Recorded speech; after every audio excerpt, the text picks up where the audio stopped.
ప్యాంక్రియాటిస్ లో endoscopic ultrasound అంటే ఏంటి, దీనివల్ల ఉపయోగం ఏంటి? సో మీరు చూసుకోవాలంటే అక్కడ మీకు ఒకసారి చూపిస్తాను చూడండి. సో ఎండాస్కోపీ అనేది సో మీకు ఒక క్లిప్ ఆఫ్ బటన్లో మీకు మారుస్తాను. సో ఇదాన్ని ఎండాస్కోపీ. ఓకే, ఎండాస్కోపీ తర్వాత కింద నుంచి వస్తే అది అల్ట్రాసౌండ్.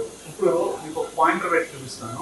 ఇతను ప్యాంక్రియాటిస్, ఇది నార్మల్గా ప్యాంక్రియాటిస్ ఇలా తెల్లగా సాల్ట్ అండ్ పెప్పర్ లాగా ఉంటుంది. ఇది చూసారనుకోండి అదేదో తొక్కేసినట్టుగా ఉంది, కాలుకి అట్టుకొని తొక్కేసినట్టుగా.